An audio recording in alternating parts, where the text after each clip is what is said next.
Hi, welcome back to the closing session.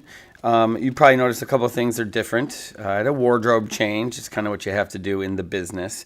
I also cut my hair. I had a nice old man named Joe cut my hair from Frankie's Barbershop in St. Cloud. So you should give it a shot. I'm not being paid for that endorsement. They're pretty awesome. He's pretty awesome. It's just this one guy. What else? Oh yeah, I've put on about 20 pounds of pure muscle between the last week. You can tell, and I know it's going to be distracting for you because it's just like, oh, he's so ripped. Just pray for help in times of temptation.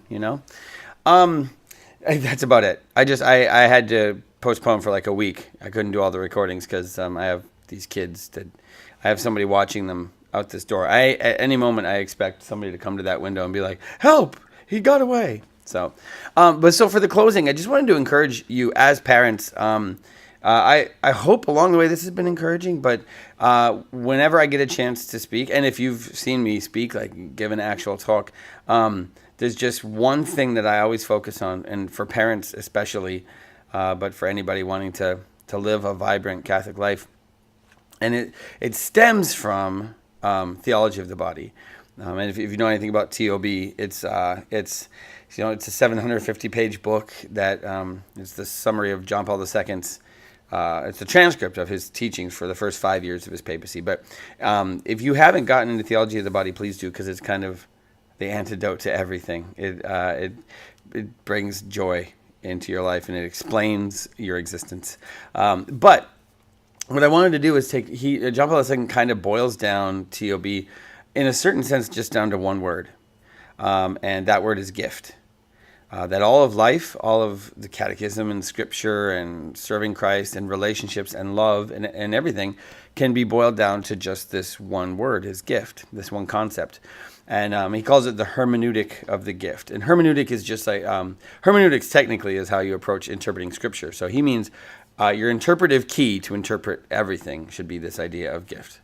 And so the way I always describe it is that we've always heard the term that life is a gift, and we get the impression from that like on the day you were conceived, God was in heaven and he had this gift, and it was all packaged up, and he gave it, then he stepped back, and then you have your life, and you live it here, and he's parallel, just waiting for you to let him in and be a part of your life. And that's kind of the mentality we get, but that's kind of a mistake, because John Paul II would or the church would even teach that life is more like this. I don't know what it's like in Grand Rapids, but in Esco, Minnesota, where I grew up, on our one hot day of the summer, they would open up a fire hydrant. And have you ever seen a fire hydrant when it's open? It's just this horizontal beacon of pain. It's just water, and it'll go like 10 feet horizontally before gravity wins. And so we as kids, you run and you jump through it, and you just get knocked feet to the side. And you'd have purple welts on your face from the force. And when this starts to hurt, you just turn around and run the other way and get hit with that side. And what I was thinking about was like life is kind of more like that. That on the day you were conceived, God opened up a fire hydrant from himself and just began pouring out. And then he took a little embryo you, and he just dropped you on that, and you took off. And that was life. Because all life proceeds from God. You don't have life apart from him. So it's not like, this is my life, and I can let him in. You're sustained by him. Every human life it proceeds from God. All life comes from him. And our choices are free, but you live in him, through him, with him. Your heart beats because of grace. And so little embryo you gets dropped on that, and you begin to live, and we all fly along on life. I mean, if you think about it, not even just in the womb, but like babies, little kids, that all they do is just eyes up, hands open, mouth open. They just receive. That's all life is gift from parents down to the child, and all of human life is a gift from God the Father down to us. So we're racing along on life, all of us, and I always joke like we're fine with that. Parents don't get mad at their 10-month-old because he can't help. You're never like, dude, just grab a mop, just pull your weight, for Pete's sakes. We don't do that. We don't ever do that. Why? Because we know that that's not life. That's not what a baby's about. A baby just receives. That's what is supposed to happen. And so what we fail to realize is that that's what life is supposed to be like. We somebody's phone is right here. Just it's not even my phone. It's just shaking and shaking. I just dropped it in a glass of water. It's not my phone. It's no big deal. So we're all flying along on life like this, just flying along as little kids. But at some point, every one of us, we get to a point where we feel our toes drag on the bottom of this river, and we realize, whoa, okay, I can plant my feet. I can stand right here. I don't have to move any. I don't have to go. I don't have to like eyes up, hands open. I can just stop. And now instead of this, I'm looking around. And now instead of receiving, I start thinking, ooh, I want that. I want that relationship. I really want that job. I really want that paycheck. I really want this. I really want that. I really want this. And so what you start to do is you plant your feet, and from everyone around you, you begin to want. And instead of this, now we're doing this. We're grabbing. And what happens is when that happens, we begin to, instead of choosing receptivity, choosing faith, choosing openness and trust, we choose planting our feet and grasping and taking what we want from the world. And we're not made for it, so it never satisfies. We're always, if you think of in your own life, when you relentlessly pursue something you think you want, and sometimes you get it and you're just not satisfied. Whether it's a relationship or it's a job or a paycheck, nothing ultimately satisfies. And we can't figure out why. Like maybe more, if I would just get my way in the right way. And that makes our days miserable. If you've ever had just like one of those days, like, you wake up and as your eyes open, you can feel your horns growing. And how did I get this pitchfork and a bifurcated tail? And you come down to breakfast and your family's like, okay, so he's coming down. Let's get the holy water ready in a squirt gun, just because it's on. And those days where like when even people are nice to you and you hate it, like those days, you get to the end of that day, 9 times out of 10, if you make a list of what you're so upset about, it's because you didn't get your way. And that's like that with all of us. We just, our spouse didn't pay up. If they would just do this, if my kids would just do this, if my job would just do this, if my bills were just this, if God would just do this. And what we find ourselves doing is grabbing and grabbing and grabbing, and we're never satisfied with it. And all the while underneath every human being's life, God is from within, from without, just saying, please, just pick up your feet. Just pick it like Karate Kid, like sweep the leg, like just please. Just pick them up and let me take you. Let me show you. And we don't trust him. We don't trust that he's good. We don't trust that he has our best in mind. And we're Scandinavian, we're Midwest. We're the, good work ethic. I work real hard. I get what I worked for. We don't really think in terms of grace, that God could just pour out life and grace and blessing on us. But he wants to, because that's what God does. He gives and gives and gives. And that's where we get life from. And so for all of us, every one of you, that's what's waiting at the other side of picking up your feet is life. What we talked about today, whether it's, in prayer or whether it's learning about the precepts of the church or any of that, like at the core of all of that is the idea of gift. Prayer, we turn our hearts heavenward because he first loved us. We have moments where oh my gosh, he loves us. Like, and you want to return the favor. That's life. You receive and then you give, and you receive and you give. And the Catechism, or Theology of the Body and the Catechism, says that the Trinity is an eternal exchange of love, that the Father gives and the Son receives and gives, and that love is so real that it is the Holy Spirit. Well, and so if this is true, that all of our life is just receiving a gift, and we plant our feet and we slowly kind of die, if that's true, then the way we come alive is to pick up our feet. So first is to receive from God, to just look at him like Mary did and say, whatever, wherever you want, let it be done to me. Whatever you want to do, I'll just trust you. Just take me. We have moments like that when we fall in love and you're enraptured. You're just like, just take me. Like whatever you want, wherever you want to go, I will follow you.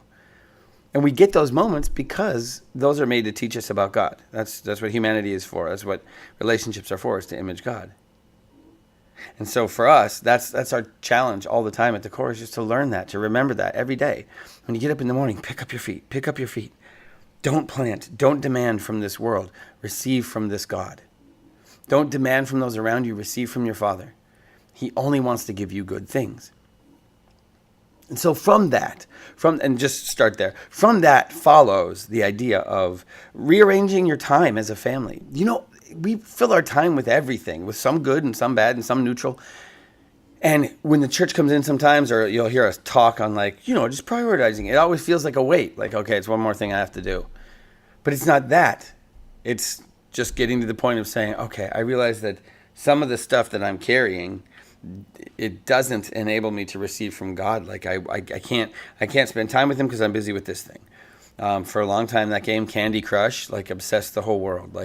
And whether you're sitting in the toilet, not in the toilet, on the toilet, or if you're in an elevator or wherever you have an idle moment, I gotta play a game. And instead of that, you suddenly realize, okay, but there is a trade-off, and it's a better one. There's nothing wrong with Candy Crush. Other than the fact that it never ends. It's just levels upon millions of levels. I hate that. I gave up because I went through 17 levels and I'm pretty good at this. And I looked online, there's 500-600. I just deleted it. I'm like, well, I'm not going to be a loser forever. So what we do is we look at our life and we realize, okay, how do I rearrange my goals, my time? Not in order so that God gets off my back or I do the right thing, but because I realize, holy cow, there's more joy waiting there. Instead of relentlessly working at something, I'm going to back off on that and I'm going to trust God more. Instead of clinging on to my wallet, my bank account, I'm going to trust God with that. And here's what happens. For your own self, it is good to do that. For your own soul. Just so that you arrive at heaven ready for it. But also so your kids see that miraculous trust in God can happen just here and now. In Grand Rapids, in your neighborhood, in your home, in your workplace. That you can just live differently than those around you, because we're made to live differently than those around us live. We're made to inspire, to draw people and their eyes towards God, not towards paychecks. And I mention paychecks because money is the thing that we clamp down on most. And we're fine if the church asks for a little more time and some of our talents, but they got to stay out of our wallet, because you don't understand. I got so many bills to pay. I do understand. I have 3 adopted kids. And it costs thousands and thousands of dollars, and we never have a dime in our bank account. So how did we adopt the kids? I don't know. We knew we were supposed to, and I'm not lying. When we adopted the third, which people sat us down, close family members sat us down and said, please don't do this. Please, it's not the right time. Somebody else will adopt this girl. But we knew we were supposed to. And as soon as we said yes, I got emails from people around the world that I've never met. I don't know how they got my email address. This family in France emailed us. Family in Nova Scotia emailed saying, hey, we want to skip all of our Christmas presents this year, and we want to give you all of our money to adopt this girl. And that's the sort of miracle that can only happen when you just blindly and idiotically pick up your feet. And when it comes to prayer, when it comes to trusting the church, when it comes to the religious ed year, when it comes to just church life, parish life, straddling a fence never works. It's uncomfortable. Even the imagery of straddling a fence is meant to be uncomfortable. It's just not the best place to be. And so you swing your leg over and you just dive all in and you trust God and you pick up your feet. And here's what happens. You step into that river, that life, and you say, I'm yours. And you pick up your feet and he takes you and it's on. And you go whipping by, and sometimes people on the shore are laughing at you. Sometimes they're like, oh, dude, he's a nut. He's a religious nut. And that's maybe true. But you go whipping by and you don't care because you're on your way. You're finally alive. You're moving. Your faith is growing. Like you find purpose in your days because you understand that they're a gift from God. And you find ways to give them away. And whether that's your pocketbook. In our family, we have a policy. You always give the big bill. Open your wallet. Give the biggest bill you have. Give it away if somebody is in need. Give the biggest thing away because God put it there. So give it away. And what you find is that your arms are full. And you give them. And before you know it, your arms are full again. And then you give and your arms are full. And it's after a while, you just become this conduit. And it is insane. It is like real living. You feel like you finally have air in your lungs. Like you finally have a heartbeat. And that's what we're made for. And that we know it, we see it, that it's possible because the saints do it and the martyrs do it. We just don't think we can do it. And your kids won't think they can do it if they don't see it in the church, in your life. So just as an encouragement, it's supposed to be a good thing. Here's what will happen. If you do, just start now. Step into that river, pick up your feet. and allow God to provide. When you have something you enjoy, find a way to give it away, whether it is a time, a talent, or a treasure.